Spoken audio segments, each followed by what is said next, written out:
Welcome to History on a Budget. I'm Victoria, and today I'm starting a new mini-series called Antiques and Accessories.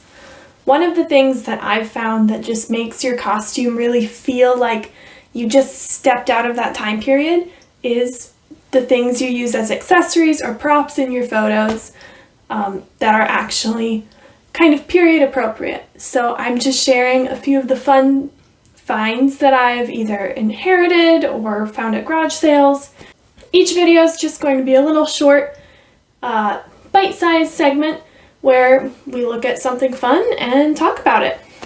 The first item we're going to be looking at is my great-grandmother's stereoscope.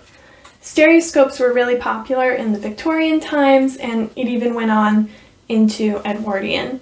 So basically, a stereoscope has this handheld device, and then you would have different slides that went into it that were either pieces of art or different locations or events in history. These slides were then carefully placed into the end of the stereoscope, and you put your face in the front, and you could adjust the focus of the slide until you could see it clearly. And since the slides all have two photos on them, thanks to science and our eyes in ways that I don't really understand nor have taken the time to look up, it overlays the two pictures together, making it look 3D. So someone could be in their parlor and yet be able to travel the world and see all the wonderful sights through their stereoscope. So I don't know if this is going to work with using a camera, but I'm going to try and show you what it's like to look through my stereoscope. So I've chosen a slide here. This is the Flatiron Building on 5th Avenue and Broadway in New York City. And the slide, you can see, has that double photo on it. It has the location, and on the back it has some fun facts so that whoever owned this could read it. You'll also notice that the slide is curved. This is actually on purpose. It's not from water damage or being old. This is what helps create the illusion that it's a three-dimensional picture. So you then place your slide into the holder here and look through the front. So I'm going to try to hold this up to my camera lens. Oh, I think you can kind of see in it.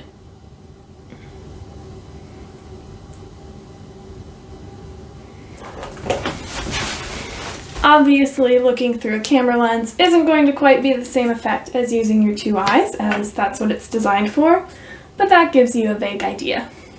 Now, there's a few things about my grandma's stereoscope that are just special because it's my family's. One is the handle is totally loose. I can't actually hold it up just holding the handle. I have to hold the hinge here so that the whole thing doesn't fall over. I assume that's just because it's gotten loose with time. I don't know how it was originally.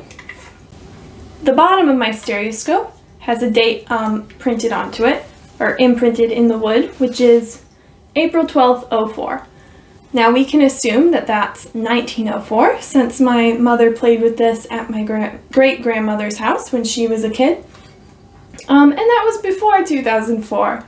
And stereoscopes really weren't widely a thing, especially handheld ones, until after 1804. So I can assume this was probably made in 1904, which is pretty cool considering that it's now 2020, so this guy's made it through quite a bit. A fun thing that's completely unique to this stereoscope is at some point my great-grandmother in the maybe 60s labeled it with her label maker. You can see it's one of those old vintage, well, it would have been new at the time, but vintage now label makers that are the little pressed out letters. She labeled it, probably to remember what it's called, because with the stereoscope there's a little newspaper article cut out about stereoscopes with some fun facts that she saved with it. So likely she had it, wanted to remember what it was called, or maybe my grandmother wanted to, and they just printed out a label and put it right on the bottom there. I think this is a really fun find. It's been through a lot. It's not in the most pristine condition. The leather's worn away a little bit in places. It's still got cobwebs on it that I just can't seem to get off. And the glass panels you look for are rather dirty. But considering that it's been around for more than 100 years, I'm really happy with it, and I'm so glad to have it in my collection so that I can enjoy it and use it in photos, give it kind of another life.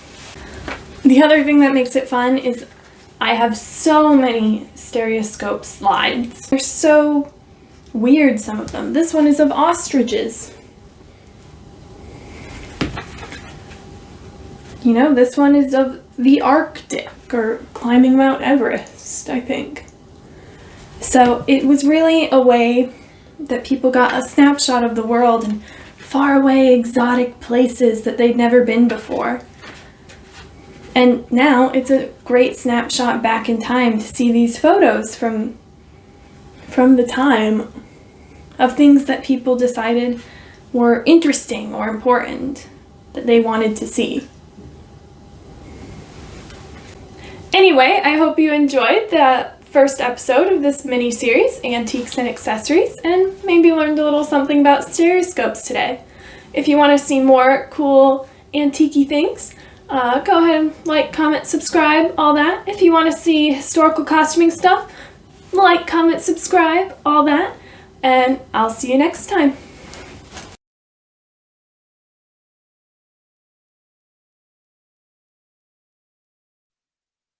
What am I calling it? Accessories. Antiques and accessories. Or is it accessories and antiques? Let me fact check this. Oh, I'm still recording. Oops. Okay. No.